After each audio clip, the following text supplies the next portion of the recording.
श्रीनाथ जी गुरु गोरखनाथ जी के चरणों में आदेश आदेश आदेश। महामाई महाकाली भैरव बाबा भगवान दत्तात्रेय जी नवनाथ 84 सिद्धों के चरणों में आदेश आदेश आदेश। अलख निरंजन हर हर महादेव। मैं एस्ट्रो शाबर मित्र प्रवीण प्रस्तुत हूँ आज कर्क राशि का 2024 का राशिफल लेकर।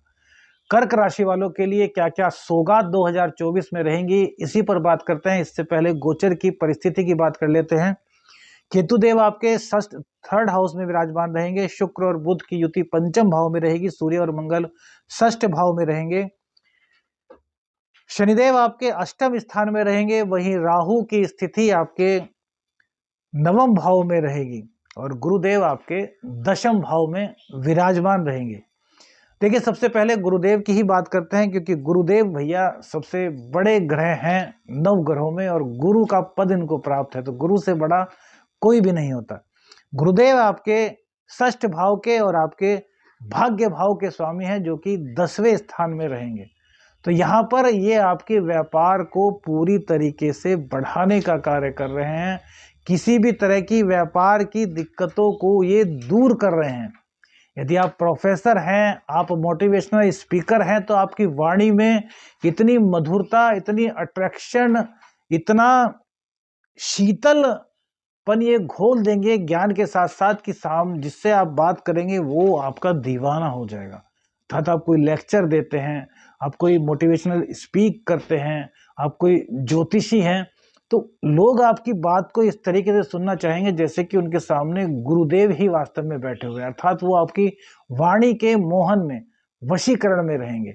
यह आपके लिए बहुत ही गजब की स्थिति रहेगी। वहीं गुरुदेव धन संचय कराने के लिए मई से पहले पहले पूरी तरीके से आपके लिए तैयार हैं। जितना धन संचय कर सकते हैं उतना धन संचय कीजिए। जितना व्यापार को आप विस्तार दे सकते हैं उतने व्यापार को आप विस्तार दीजिए। इसके बाद जो इनकी 7वीं दृष्टि है वो पड़ेगी भैया चतुर्थ भाव पर, जहां की शुक्रदेव की राशि है।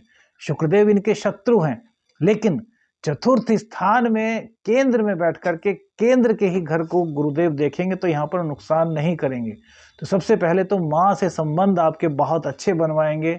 माँ की आप सेवा करेंगे। माँ के आशीर्वाद से आपका बिजनेस दिन दूनी रात चौगुनी तरक्की करेगा। जो नौकरी पेशा लोग हैं उनके तो गांठ मार लेनी चाहिए कि अपने माँ के चरण स्पर्श करके ही घर से निकलें, क्योंकि उनके कार्य क्षेत्र में गुरुदेव पूरी तरीके से वृद्धि करा देंगे। माँ बाप की जो सेवा करते हैं, जो गुरु की सेवा करते हैं, उन पर गुरुदेव बृहस्पति पूर्ण रूप से प्रसन्न रहते हैं। इसके बाद इनकी जो दृष्टि पड़ेगी, नवम दृष्टि, वो पड़ेगी भैया षष्ठ भाव पर। तो कुछ ना कुछ शत्रु आपको जरूर थोड़ा सा परेशान करेंगे। हालांकि वो आपसे जीत नहीं पाएंगे, लेकिन फिर भी थोड़ी सी दिक्कत तो भैया आपको यहाँ पर होगी, क्योंकि आपको अपना ध्यान कहीं ना कहीं शत्रुओं को परास्त करने में लगाना होगा। हालांकि सूर्य और मंगल वहां पर बैठे हुए हैं तो वो आपका बाल बाका नहीं कर पाएंगे, लेकिन आपका ध्यान तो कहीं ना कहीं भटकेगा ना। जिस ध्यान को आप पूरी तरीके से अपने बिजनेस पर, अपनी नौकरी पर, अपने परिवार पर लगा सकते थे, उसमें से कुछ ध्यान आपको शत्रुओं की जो चालें होंगी उनको समाप्त करने पर लगाना होगा। तो मई से पहले पहले आपके लिए बहुत बहुत बहुत गजब परिस्थिति बना रहे हैं, क्योंकि मई में गुरुदेव राशि चेंज करेंगे। तो मई में जब गुरुदेव राशि चेंज करेंगे, राशि चेंज करके शत्रु राशि में 11वें भाव में वृषभ राशि में गुरुदेव आएंगे, तो भैया क्या होगा? सबसे पहले तो आपके भाग्य को ये बढ़ा देंगे। भाग्य में आपके 4 चांद लगा देंगे। भाग्य की बदौलत जितने कार्य आपके रुके हुए थे वो सब कार्य आपके ये बनाएंगे। भाग्य में 4 चांद लगने से आपकी जितनी भी मानसिक रूप से परेशानियां थी वो कहीं ना कहीं समाप्त होंगी। इसके बाद गुरुदेव की दृष्टि पंचम भाव पर पड़ेगी, तो प्रेम संबंध आपके बहुत अच्छे हो जाएंगे। मई के बाद गुरुदेव जहां आपकी लव मैरिज कराने के लिए पूर्ण रूप से प्रयास करेंगे और आपकी लव मैरिज कराने में सक्षम होंगे, वहीं यदि आप अभी तक शादी के लिए परेशान थे तो अरेंज मैरिज के योग भी आपके 2024 में मई के बाद बन रहे हैं, जो कि आपके लिए बहुत ही शुभ दृष्टि रहने वाली है गुरुदेव की।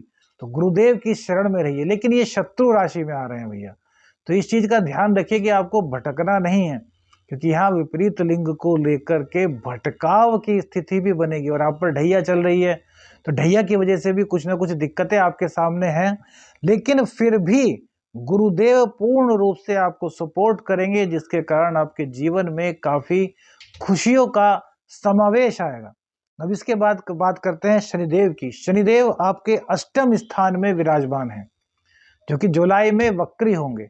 तो यहाँ पर जिन लोगों को ढैया चल रही है, अर्थात कर्क राशि को जो ढैया चल रही है, उसमें थोड़ा सा आपको लाभ मिलेगा, क्योंकि वक्री होने से ये 3 स्थानों का आपको फल देंगे, सप्तम का, अष्टम का और नवम का।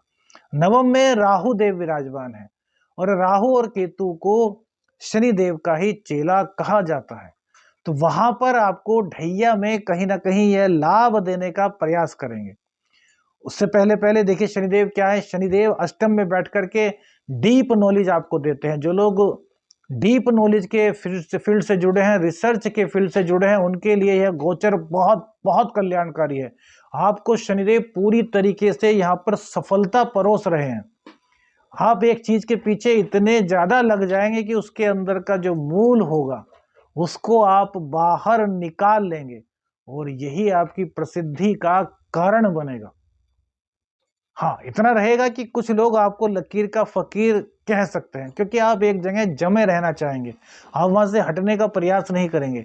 थोड़ा संघर्ष तो आपका शनिदेव यहाँ बढ़ा देंगे, लेकिन जिस चीज में रिसर्च में आप लगे रहेंगे उसमें आपको सफलता तय मिलेगी और आपका नाम होगा।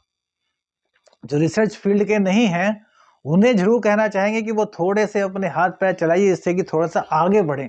संघर्ष तो रहेगा, हालांकि जुलाई के बाद जब शनिदेव वक्री होंगे तब आपको काफी लाभ मिलेगा। आपको भाग्य का भी ये फल देंगे, आपके सप्तम का भी ये फल देंगे। अभी शनिदेव के अष्टम स्थान में होने से कहीं ना कहीं आपको दाम्पत्य जीवन में दिक्कत का सामना करना पड़ रहा है। तो सुंदरकांड का पाठ शनिवार में और मंगलवार में जरूर कीजिए, क्योंकि देखिए दाम्पत्य जीवन जब आपका खराब होता है, जब हमारे पर ढैया होती है, पनौती होती है, तो इसमें दाम्पत्य जीवन में काफी दिक्कत होती है, क्योंकि पंचम भाव में शनि बैठते हैं तो तीसरी दृष्टि दाम्पत्य को देखते हैं, और ढैया में तो अष्टम में जब राशि से अष्टम में शनिदेव चले जाते हैं तो भी दिक्कत करते हैं। तो दाम्पत्य जीवन में यहाँ चूंकि कर्क लगन में ये सप्तम के और अष्टम के मालिक होते हैं, तो सप्तम भाव के स्वामी अष्टम में बैठते हैं तो दिक्कतें करते हैं। कुछ ऐसी बातें हो जाती हैं जिनका कोई निष्कर्ष नहीं हो पाता और स्थिति विच्छेद की बन जाती है। तो जुलाई के बाद आपकी वो स्थितियां सुधरेंगी, इसलिए कह रहे हैं कि वो स्थितियां अभी से सुधारिए। तो मंगलवार और शनिवार में सुंदरकांड का पाठ करना शुरू कीजिए, इससे आपकी परिस्थितियां काफी सुधरेंगी। इनकी दृष्टि आपके दशम भाव पर पड़ेगी, तो यहाँ पर आपके कार्य क्षेत्र में तो ये विस्तार कराएंगे, आपको काफी अच्छी एक तरीके से बिजनेस में ग्रोथ कराएंगे। लेकिन भैया कोई बहुत बड़ा परिवर्तन मत कीजिएगा। जैसे अब कोई बहुत बड़ा इन्वेस्ट करते हैं तो उसमें आपको फायदा तो होगा, लेकिन गुरुदेव क्योंकि वहां पर बैठे हुए हैं, लेकिन शनिदेव की दृष्टि वहां पर पड़ रही है तो फायदा थोड़ा कम होगा। तो इसलिए यदि कोई बहुत बड़ा परिवर्तन आपको करना है तो भैया वो आपको मई से पूर्व में ही करना होगा, क्योंकि उसके बाद में यहाँ पर केवल और केवल शनि की दृष्टि रहेगी, जिसके कारण थोड़ी सी दिक्कतें बढ़ेंगी। इसके बाद शनिदेव शत्रु राशि को देखेंगे, तो यहाँ पर आपके धन को सेविंग नहीं होने देंगे। यहाँ पर गुरुदेव बैठ करके आपकी इनकम बढ़ाएंगे, जब राशि चेंज कर लेंगे तब भी आपकी इनकम को गुरुदेव बढ़ाएंगे। लेकिन शनिदेव की शत्रु राशि पर अर्थात सेकंड हाउस पर जो सिंह राशि है उस पर दृष्टि होने के कारण आपकी सेविंग्स नहीं हो पाएंगी। तो उन सेविंग्स को करने के लिए आपको क्या करना है, सुंदरकांड का पाठ हम बीच बीच में ही उपाय बता रहे हैं, जिससे कि आखिर तक पहुंचते पहुंचते आप सभी चीजों को नंबर वाइज समझ जाएंगे, किस तरीके से अपने जीवन को आगे बढ़ा पाएंगे, दुष्प्रभाव को दूर कर पाएंगे। इसके बाद शनिदेव की तीसरी 10वीं दृष्टि चतुर्थ भाव पर होगी, जो कि शनिदेव की उच्च दृष्टि है। तो यहां पर आपको सुख सुविधाएं सब मिलेंगी। माँ की जितनी सेवा करेंगे उतना ज्यादा आपको लाभ मिलने वाला है। यदि आपकी कुंडली में शनि से चंद्र किसी भी तरह दृष्ट नहीं है तो भैया माँ का स्वास्थ्य बहुत अच्छा रहने वाला है। यदि शनि से चंद्र दृष्ट है ढैया में तो फिर माँ का स्वास्थ्य काफी खराब रहेगा, आपके सुखों में कमी आ जाएगी। लेकिन फिर भी शनिदेव अपनी उच्च दृष्टि, अपनी उच्च राशि को देखेंगे तो ये आपके लिए सुख सुविधाएं कहीं ना कहीं से अरेंज करा ही देंगे। तो ढैया का प्रभाव होने के बावजूद आपको इतनी ज्यादा सुख सुविधाओं के लिए इतनी मेहनत नहीं करनी पड़ेगी जितनी कि अन्य राशियों को करनी पड़ती है। तो यह आपके लिए लाभ की परिस्थिति बनेगी। शुक्र और बुध आपके पंचम भाव में बैठे हैं, तो यहां पर प्रेम संबंधों में आपकी बहुत ज्यादा मधुरता दिखाई दे रही है पूरे वर्ष।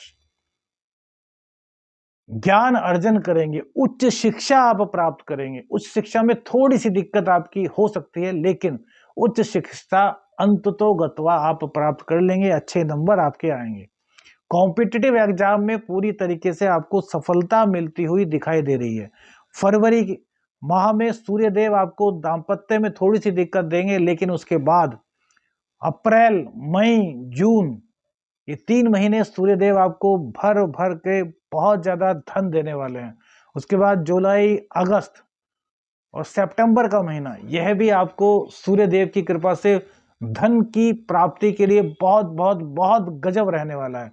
अब राहु की बात करते हैं। राहु नवम भाव में बैठ जाए भैया तो थोड़ा सा भाग्य का ह्रास करते हैं, क्योंकि ये विच्छेदात्मक ग्रह हैं। तो इनकी दृष्टि, राहु की दृष्टि आपके अपने ही राशि पर पड़ेगी, जो कि चंद्र की राशि है। आप चंद्र राशि के हैं, जल तत्वीय राशि है। तो यहाँ पर साम दाम दंड भेद से आप कार्य लेंगे, आपके मन को भ्रमित करने का कार्य करेंगे। तो आपको क्या है कि आपको भ्रमित नहीं होना, आपको अपने कार्य को इतने अच्छी तरीके से करना है, इतनी श्रद्धा के साथ करना है, इतना पॉजिटिव वे में करना है कि राहु का वहां प्रभाव ही ना पड़ सके। जब राहु का वहां प्रभाव नहीं पड़ेगा तो यह आपके जीवन को उत्तर वृद्धि पर ले जाएगा। इसके बाद इनकी जो 7वीं दृष्टि है वो पड़ेगी आपके तृतीय भाव पर। तो यहाँ पर पराक्रम में कमी या फिर पराक्रम को गलत दिशा की ओर ले जाने का प्रयास करेंगे तो भैया वहां पर आपको नहीं लगाना। हमने कहा ना बुद्धि का प्रयोग कीजिए, तो बुद्धि का प्रयोग करने से आप अपने पराक्रम को सही दिशाओं में ले जाएंगे तो बहुत अच्छा रहेगा। अब शुक्र बुध के कारण हमने कहा था कि आपका प्रेम जीवन बहुत अच्छा रहने वाला है, लेकिन यहाँ पर राहु की दृष्टि भी है।